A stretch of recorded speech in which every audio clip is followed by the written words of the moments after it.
The Radio Misfits Podcast Network. Hello, everyone, and welcome to the Planted with Sarah Payan podcast. I'm Sarah Payan, your host, and today I have Rose Harless and Patrick Goggin on the show. We are going to be talking about some very serious things, so those of you who may be triggered by conversations about gun violence and things like that, please know now, we're not getting super graphic, but we are having some conversations today. Thank you both for joining me. It's going to be a little different than a normal format. We're not going to do the, hey, what was your first cannabis experience and how did you get in the industry? Because we're talking about some serious things that are actually happening right now. A lot of times I record in advance, and then we're doing this a few days in advance. This is actually really current. Before we really, well, no, actually we are really going to get into this. So last week we had a really tragic incident where a member of our community had dealt with gun violence. Martin Olive, the founder of the Vapor Room, a bright light in our industry. My first dispensary I went to when I was sick with cancer. At his third location, he started out in the Lower Haight, had two different locations there because he had to move, and eventually ended up on 9th Street, south of Market. Was shot in front of his store. And we're getting together today to reframe the story, to give people the facts, and to have a conversation about changes that need to happen, not in cannabis, but what's going on in our country, things that we need to take a look at. Thank you both for joining me today. And, I know that this is a very careful conversation that we're having. Rose, you've been the manager of the Vapor Room. You're the store manager. Patrick, as the attorney for Martin and the company. I'm just really glad to have you both here today so that we can have a balanced conversation to inform the public of exactly what happened. And I know it's been emotional for both of you because you both care deeply about Martin and the Vapor Room and everything that happened, and you were very involved in, supporting the aftermath. And I saw you both when we had the community meeting last week. One of the things that I got out of that was that the heart and soul of our industry and movement is still very much alive.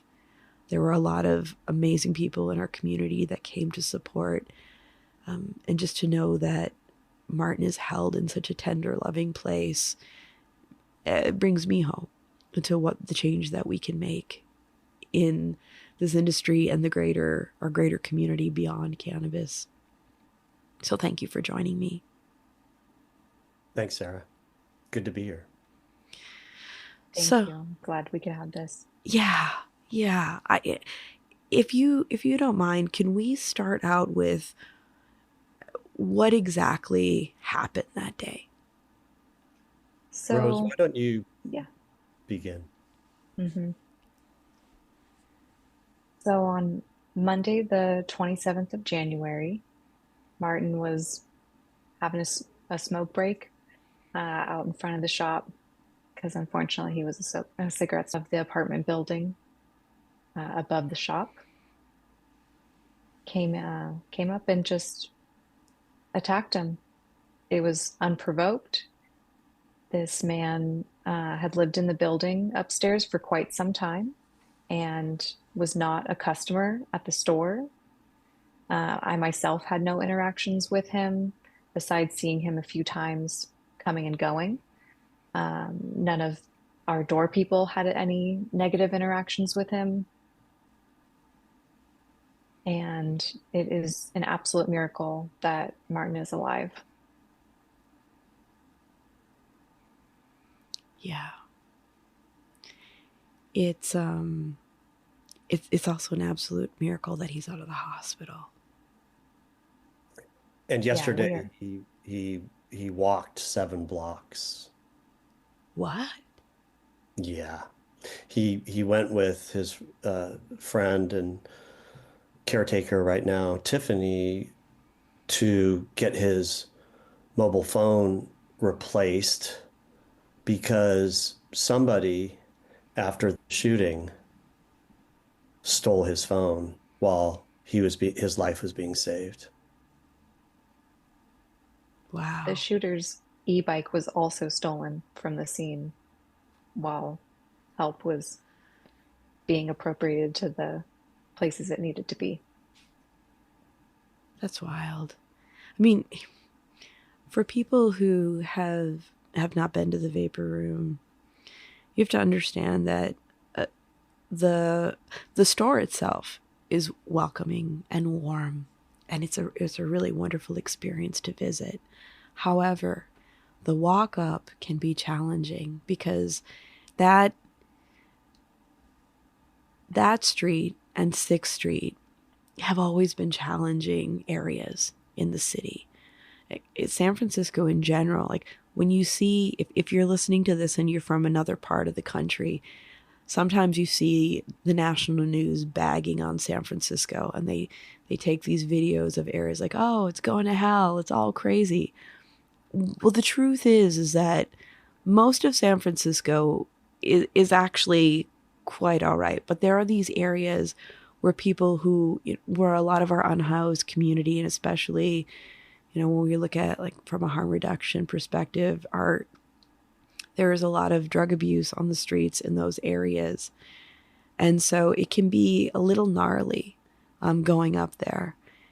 And so there's a challenge to being able to create safe access for people in areas where we're dealing with like the devastation of people not having safe housing or having the money to take care of themselves. And so these things happen. Rose. Vapor Room truly was an oasis. Yeah. On the block, and it was nice to be that reprieve for our customers that lived or worked in the area. We had such amazing reviews that we would get tourists that would come off of the airplane and come straight to us with suitcases in hand and so excited to try cannabis, a lot for the first time. But then, there's that reality that we always had Narcan on hand.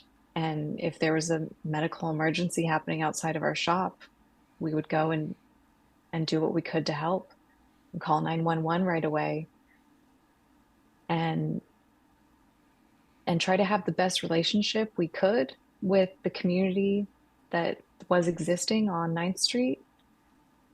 But it was difficult, and every day was different. Yeah. Yes, Patrick. Yeah, I just wanted to say that there's a reason for that.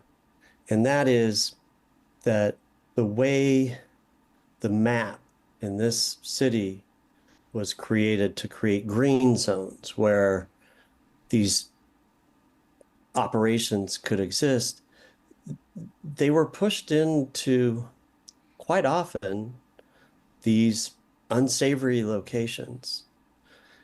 And the reason why the vapor room was there in the first place was because it was closed down by the U.S. attorneys in 2012 at its initial location in the Lower Haight, and it could not find a new location until finally it got this location. And that is unfortunate. It is, because like Rose was saying, the shop is an oasis. And when we see, we've shown time and time again that well-run dispensaries actually bring a lot of value to neighborhoods. They're community centers. They're places where people gather and they get support. And some people, it's their only social interaction in their day. And so more often than not, and especially like when we're looking at a well-run dispensary, they actually bring added value, but there's only so much you can do in a part of a neighborhood that has historically had a lot of issues. So, what do we do to create safety and support for people who work in cannabis and work in these dispensaries? I mean, when we look at the person who shot Martin, we were talking about this before we were recording. This is somebody who had actually had done an attempted murder before this and had access to guns. And yet, subsequent to that, he was acquitted. There was a jury vote, 9-3 for conviction. Had some pretty good attorneys, I guess. And subsequently, he was able to legally purchase a cache of guns, which they found in his apartment after this incident, fully lawfully. That's a problem. That is a problem. That is a problem. And, you know, when we look at, you know, how in our country right now, we're really struggling with, you know, working across the aisle. And there's a lot of narratives around people coming into our country. And some people would say this was a person of color, this was an immigrant. But really what it was a mental health issue. And we don't have enough support for these issues, and this is why this kind of violence does occur. And then when we look at the stigmatization of the cannabis industry, of course, the first thing that comes to people's minds when they hear the story is it must be because it was a robbery, because it was cannabis, and we know that that was not the case. So how do we create safe environments for a nascent industry that is still highly stigmatized and yet is a strong, vibrant community of people who care and have been living in, I guess you would say, you know, we all come from a compassionate viewpoint where we want to support our communities and help support health and wellness and love. And you know, Martin has never been in it for the big bucks. He's been in it to support his community. But, you know, the landlord needs to be paid too. Like, what do we do?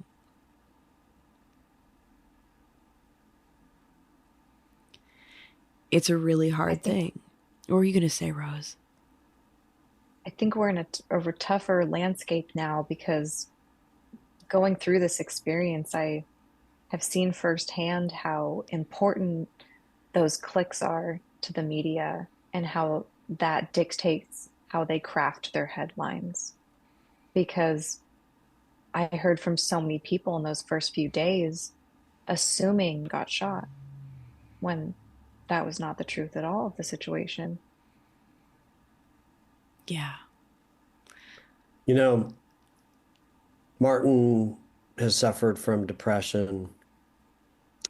My son has suffered deeply from depression. And I can tell you that the road to getting the help that is needed to address these mental health issues is rigorous and virtually impossible to navigate for the brightest of us. Imagine someone like the suspect in this case who fled the Central Valley a number of years ago, lost contact with his family, was trying to make it. I want to show at least, some compassion here to all people. He was troubled. And, I think that after this 2018 incident that he was involved in, the city really did their effort in trying to help him. But it's the overall system that is failing the nation when it comes to mental health. We need to rethink how we are dealing with these issues. We need the insurance industry to come to the table.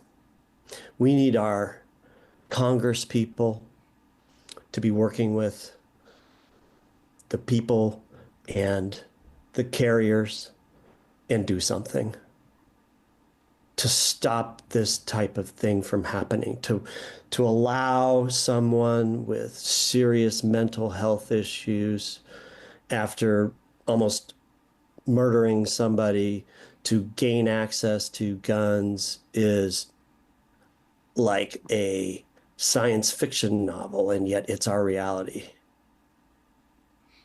Yeah, that's it. And also when we're looking at a policy from a policy perspective, to make the barrier to entry and the barrier to survive in the cannabis industry so difficult that you have to choose a location where you put yourself and the people that you're working with, that all these people who care so much and come together to do this work, that they're all at risk because there is no other choice in order to survive. And then on top of that, we don't, okay, before we get into this, but the one thing that I'll say is that we all know that the Office of Cannabis and the DCC really stepped up to support this and support Martin after all of this happened. But the fact of the matter is that the high taxation and the cost of doing business in cannabis and in California in general makes it extremely hard to create safe access and a safe working environment for a lot of dispensaries. And many of the good, long-standing and upstanding dispensaries and other cannabis licensees in this state are discompassionately being thrown out the window by virtue of back taxes owed. $1.3 billion currently is owed to CDTFA and the state. And the state and these tax agencies are unceremoniously proceeding to allow these companies to fold and go under rather than provide equitable relief. Right. And for people out there listening who don't understand how the industry works, there is no bankruptcy in cannabis. And when we look at taxing, the penalty for not paying your taxes, business taxes in California for a regular business is 10%. And for cannabis, it's 50. And then you look at the compounded interest and what a big hole that digs for somebody who is just trying to survive in a nascent industry is indescribable. You hear that figure, $1.3 billion. Oh my God, that means no one knows how to run a business. Everything's going crazy. No, 50% of that are penalties And interest. and interest. How does a company that's just serving the community survive through that? Very difficult. And on top oh, I'm sorry, what were you going to say, Patrick? I'm sorry. Given the competition both in the light and black markets, I've been working in this area for a couple decades. And, I was called out early on by folks up north in the Emerald Triangle and on legalization and adult use cannabis. And my response was, well, we need to get people out of prison. There should be no people incarcerated for this plant. And so we need to regulate it. And my thought was that, yeah, there's gonna, they're gonna give it their best shot, and um, there will need to be some reform and some changes. And now that we are where we're at, black market cannabis is probably at just as high a level as it was before. Well, maybe a little bit less. There have been some efforts to take away some of the taxes. We were double taxed, cultivation tax applied upon retail excise tax. But as we discussed earlier, that's just another 4% is going to be shifted to excise taxes. So to the policymakers, to the legislators, to the administrations, this is a wake-up call to reality. And it's abhorrent that it took and is taking these failures and failing companies and just this moment of violence against our operators to become a catalyst for change. May it be so. Yeah, exactly. Because how much we talk about an industry, but these are people. These are people running their businesses, living their lives, supporting their communities, employing their communities. And it's just too hard to survive.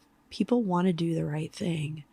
People have been engaging in the legal market because they want to do the right thing. And then they're getting punished. And then we have people that in order to survive are having to have, I'll call it, alternative business plans to survive.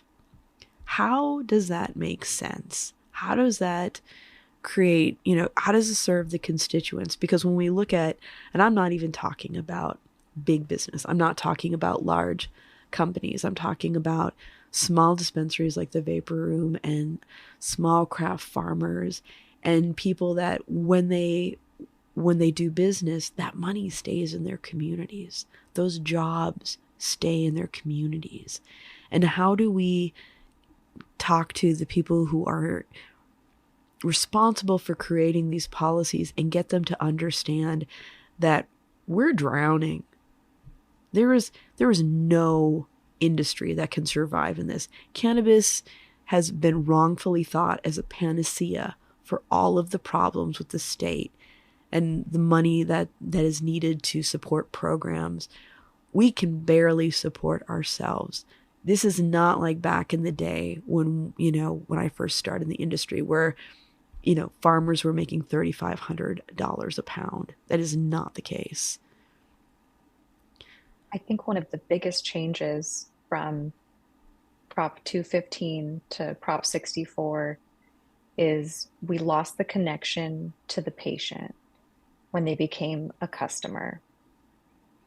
There are so many people that go into a dispensary and are disillusioned by the fact that it's been I love that it's been regularized, but or and buy whatever type of cannabis product you want. That's lovely, that's fantastic. But I don't think people realize any of the issues that we just discussed are happening. They are not aware as a customer.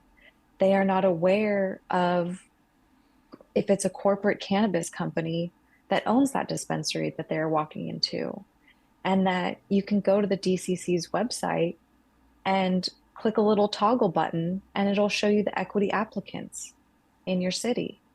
And if you shop at those stores, those are the where the community is. Those are the people that still care about cannabis and helping their patients or customers or whatever you want to call them now find the right product for them. Yeah. They're more than likely not to just ask the question, what can I grab for you? They're going to ask, what are you looking for? What can I help you find?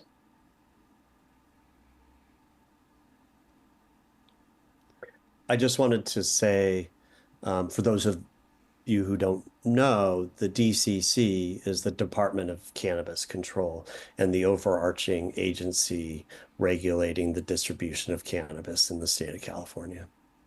Yeah. Thank you for that, Patrick. Yeah. Thank you for that.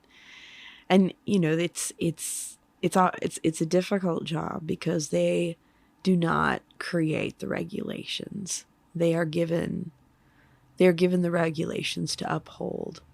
And they get beat up a lot. It's not an easy job, but these regulations are built on stigma, and they're built on an outdated view of who the average cannabis user is. And I would dare say the average business person in cannabis, especially small business. And I think, this is a call to action for voters, especially you out there who use cannabis, to know. And I've said this time and time again on the podcast, legislators have an outdated view of who you are. They make these regulations thinking that it isn't a large swath of the population that's purchasing cannabis, that you are not the people who are highly functioning, contributing members of society who pay your taxes and you vote. And so you have to get active and let them know. I just wanted to clarify that actually the DCC and their predecessors, the Department of Agriculture and the Department of Public Health, and I think there was another one in there. They actually do make the regulations. It's the legislature that creates the laws, and the agencies implement them. So they do come from a position of authority, and they do have a lot of power. That said, they have to work within the confines of the legislation that gave them that authority. So I just wanted to clarify, it's a mix here, and Yeah, thank you for that. That agencies have responsibility. And they have responsibility to see what's going on and go to the legislature, to go to the administration and push for change. Now, here's a question for you. When we're looking at the high cost of entry and overtaxation, how do we influence change with that then? Well, we've had the social equity programs that have helped with entry and partnering with money, investors. But I think that it's basically those folks, the folks that are looking that have to speak up and go to the powers that be and demand change.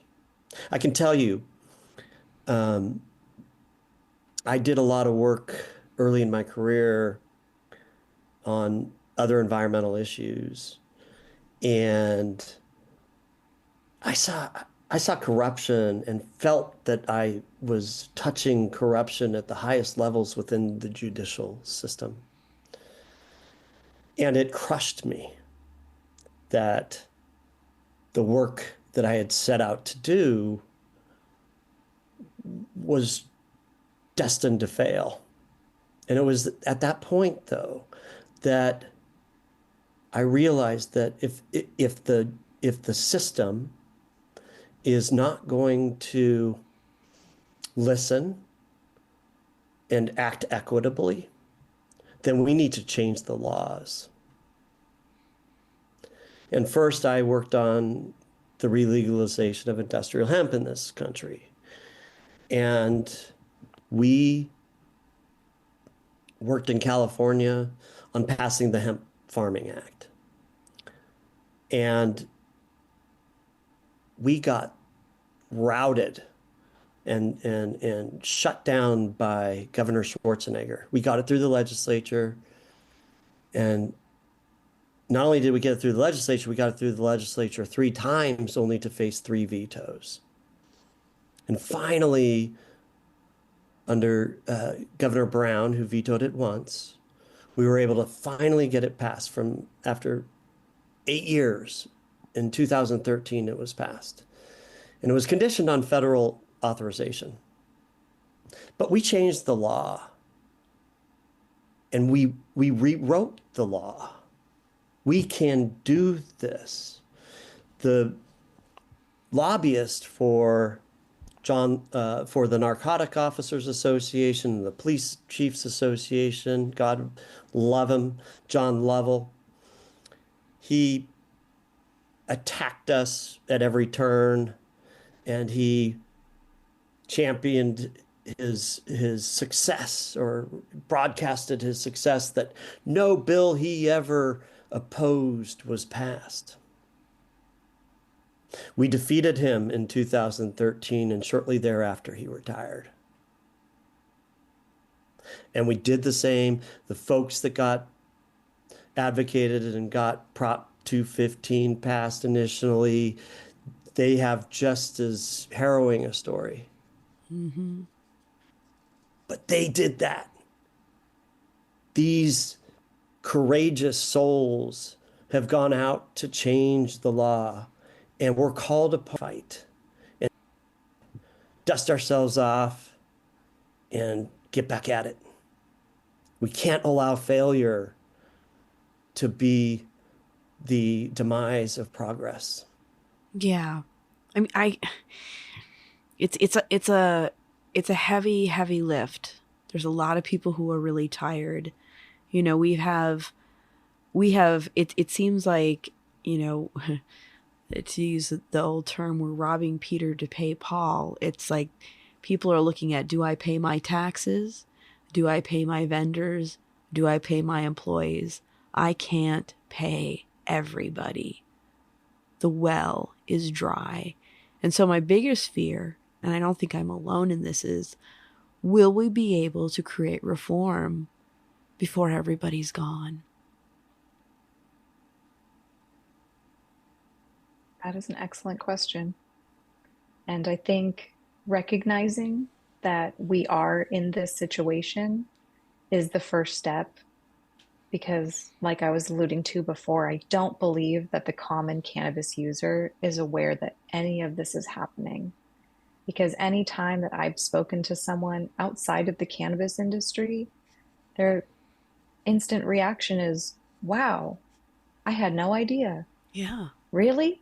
It's that bad? I thought everyone was making money. Everything must be fantastic. There was such a celebration with the passing of Prop 64 and so much hope for the future. And I think we forgot that there is still a fight to be had, and that we can't give up on that. We can't just look around at what's happening right now and accept that defeat. It is possible to push for the legislature to be corrected. Yeah, absolutely. And we have to have greater engagement, like you said, with the public. Because I know, like, after 64 passed, right away, there were people coming to the dispensary wanting to get in. And I used to jokingly refer to it as Stoner Civics 101. I was like, okay, so we don't build anything until it's passed. Now that it's passed, you have to give the state time to you. And then when we did get into legalization, I mean, it was a time of joy, but it was also extraordinarily painful, because we saw a lot of our friends lose their businesses. A lot of medicine that people depended on for relief suddenly disappeared because these companies could no longer exist. And the prices were so high that I would tell people, you know, there were tears on both sides of the bar, tears from the people who cared so deeply about these patients, and tears because it is incredibly expensive to be critically and chronically ill. And they had budgets and they weren't able to afford what they needed. And there was a lot of anger. And it was, you, the dispensary, you're greedy. The brands are greedy. and you'd have to break it down for them and be like, this is how the cake is baked. Every time this cannabis changes hands, it is taxed. That is built into your price, along with all the other expenses that have now gone through the roof since we are into legalization. And granted, there are things that are necessary. We do need regulations. We do need testing. We need to make sure that everything is safe for people. And people need to know why we're looking at what we're looking at, and that they do have a voice. We have to have these conversations. I mean, on a more positive note, the GoFundMe for Martin has been tremendously successful. And what are we at now? Have we reached the goal yet? Where are we on our goal? Well, the goal continues to rise, as it should. But I think we're at around 119,000 the last I looked. Rose, what did you see? It's been a couple days since I checked, but yeah, about that. Um, I I think that goalpost should continue to move. Martin has put so much in the last 20 years plus into this industry, and his struggles didn't begin with this incident. He is still affected by what happened in 2012 and getting shut down by the feds. And I think this is an opportunity to get his slate wiped as much as possible and have a brighter future for whatever he decides he wants to do. Yeah. Well, and there's also consideration for the vapor room and the possibility that it becomes a phoenix at a new location, and that will require tremendous resources. So as much as can be raised, and perhaps there's another campaign to be had, we need to reach for the stars here. And I would like to add also that the outcome, or after the earlier rendition of the vapor room was shut down, Martin Olive suffered a brain aneurysm and survived. It's one of most people don't survive that, but of course Martin did. And I was the first person to get to the ER last Monday.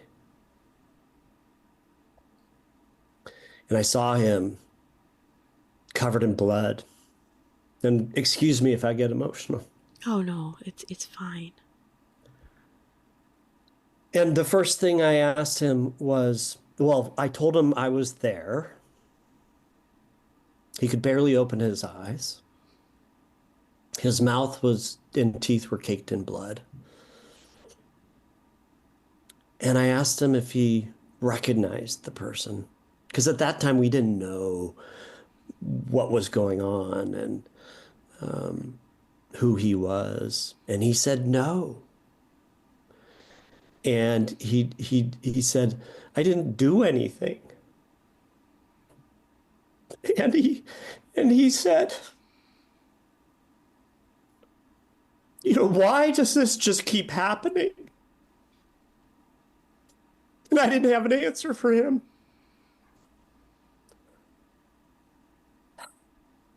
And I just knew that at that moment, there was no answer. It was just get better.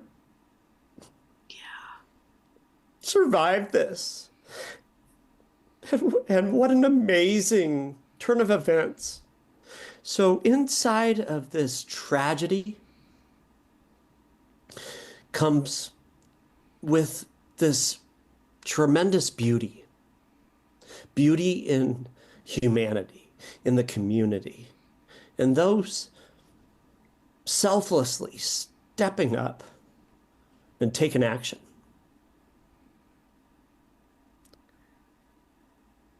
And getting back to your earlier comment about, people are tired. I get it. I've been doing this for 30 years.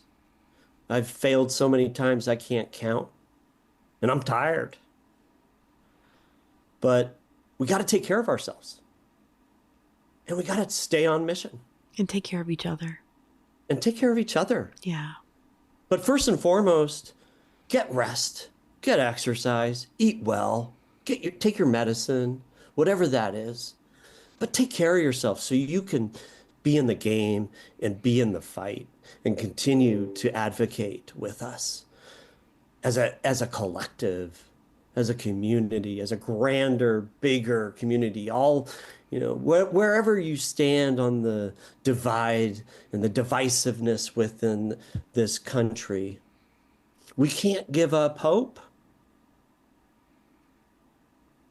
We just can't. And we can't give up our efforts because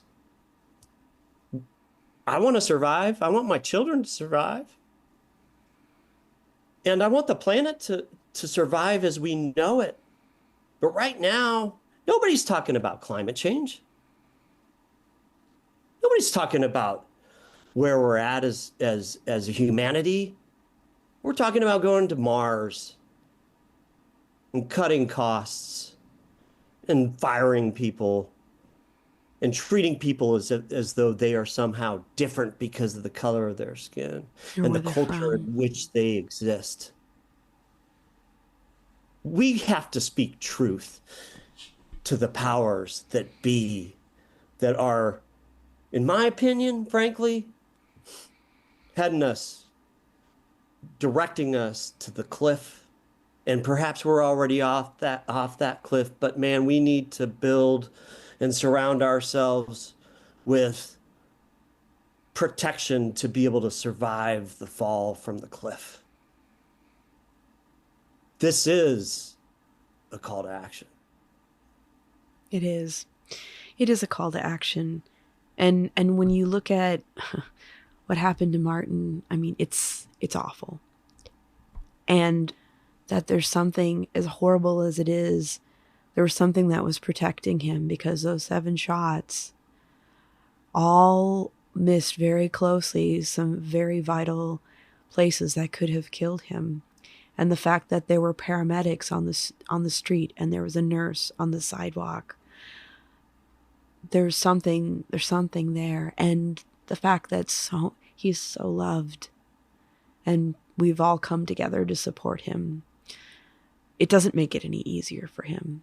And I was reading his post, still metal inside of him. He's no longer going to be able to have MRIs to keep, track of what's going on with his brain, with, having suffered through an aneurysm. But the fact that he has gone through so much and he is still here and he has our support, there is a lot to that. There's a lot to that. He is us. He is. He is.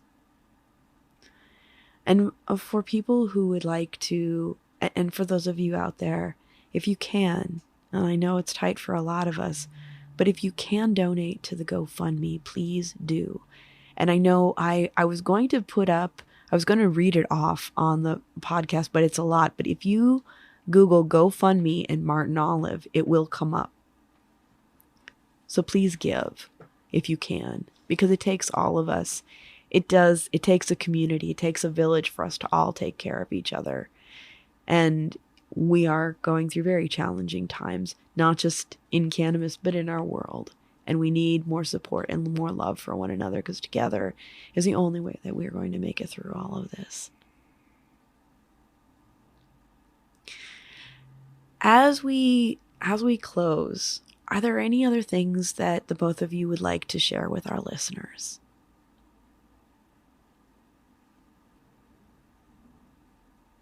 I think I want to tap back on something you mentioned, Sarah, was that a lot of us that have been in the cannabis industry for a long time are tired.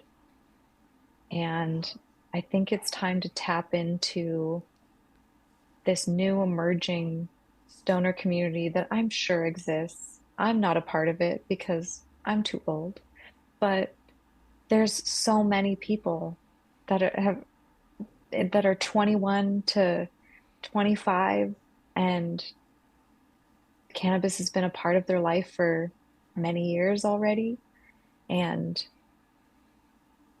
they can lift us up, and they can push us forward, and they can make their voices loud like they have for so many other things. And there's a lot of work to be done, but I think it's possible if we all get it done together. Agreed. I want to shift the energy that I just shared, and express a deep amount of gratitude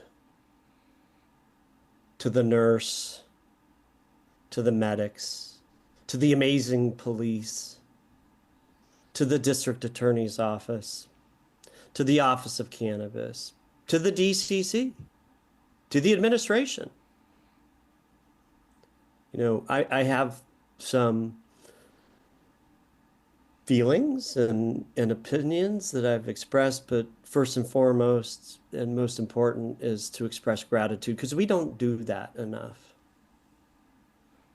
I want to thank you, Sarah and Rose, for the services that you guys have provided to the community and the work that you were doing and you will continue to do. Express gratitude to myself. But as Rose just said, we're in this together, and we have to build each other up, not tear each other down. Regardless of your political perspectives, we're all human. We all love. We all have families that we love. We have our communities that we cherish. Let's just cherish each other and show that person on the street some love. I spent a lot of time in my community walking the neighborhoods. I work at home. I have a lot of, limited social interaction other than with my clients and with my family. So I make it a point every time I go out and walk, even if I've got my headphones on and listen to some groovy music, I say hi to everybody. And 95% light up. And especially the elders. They just are happy for somebody to acknowledge them. Do it more. Express your gratitude. Yeah. That's it. I mean, we're all in this together. That reminds me of when I was still behind the bar. And there was a gentleman who came in and he said, "Sarah, you've been here a while." I was like, "Yep, I sure have." He's like, "You must have seen some shit." And I'm like, yes, I have. And then he leaned in and he's like what? And I was like, well, seeing that everybody wants to be heard and seen and loved. We all want that. And he was a little bummed because he thought I was going to give him some good dirt, and I could have. I really could have. But it is the human condition. We all want to be safe. We all want to be loved. We all want to be seen, and we all want to be heard. And whether we'll admit it or not, we all want to be a part of something where we're held and we feel safe. And I think that you're right. This is a call to action for greater compassion and greater support in our community. And that's not just the community, the movement that we all work in every day. It's life. And I'm just really glad to be here to spend this time with both of you. And, in the midst of all the things that are happening, it has brought us closer together. And for that, I'm incredibly grateful. So I want to thank you both for being here. And for those of you listening, I always say it at the end of my podcast, it's a wild world out there. Be good to one another. That is what it's all about. And together, we can make a better world and survive. So thank you. Thank you, Sarah. Thank you, Rose. Thank you for the last week and a half Well, I wish. as we push forward. Yes, yeah. I've been putting out good thoughts about Martin, and and I know you both have been through a lot in the past week, so I'm wishing you both healing, and I'm sending you both so much love. Yes. And special shout out to Tiffany, who is taking care of Martin as his in-home nurse, who just happened to become a registered nurse and finish nursing school just last month. It's incredible timing and so incredible that he has the support that he needs to move forward and make this recovery. Yeah. And a shout out to Tina Gordon. Tina's been on the show a couple of times. She came down from the mountain to be here with all of us, and she's a big part of this as well. And she's an amazing person. And I'm so glad that it's all everything's coming together. Since we're giving shout outs, I want to give a shout out to Ryan Malley, a close friend of Martin, and all of his inner circle that have been the light for him. It's beautiful to watch and be a part of. Yeah.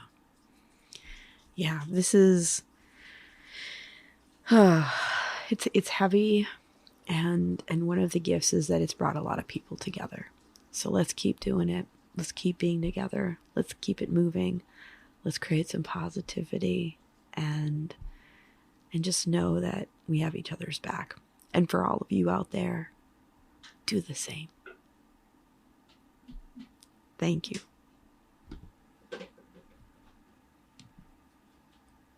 Are you looking for a lasting, meaningful way to connect with your audience and highlight your brand?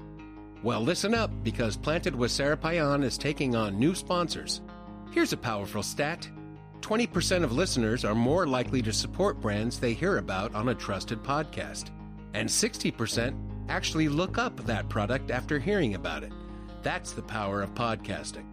Planted with Sarah Payan has a unique draw. With remarkable guests, we attract and engage audience that spans all sides of the cannabis spectrum. Picture your message reaching these listeners time and again. Podcast ads are evergreen, meaning your brand stays relevant as new audiences discover and binge past episodes. It's a long-term investment that keeps on giving. If you're looking for a targeted, passionate audience with lasting impact, the right listeners are here waiting to meet your brand. Visit plantedwithsarah.com to get a copy of our sponsorship deck today. And everyone, remember, if you like listening, please give us a review, share it with a friend, let us know what your favorite episodes are. And if you'd like to stay in touch over social media, we are Planted with Sarah Payan on Facebook and Planted with Sarah on Instagram and Twitter.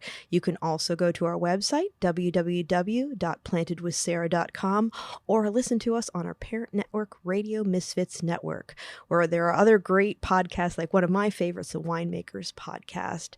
So check it out. You can listen to Planted wherever you listen to your favorite podcast, whether that's Pandora, Spotify, Amazon, Google, Apple, Stitcher, TuneIn. We are there. So join us, and until next time, stay curious, stay safe, and remember, it's a wild world out there. Be good to one another. Until next time, take care.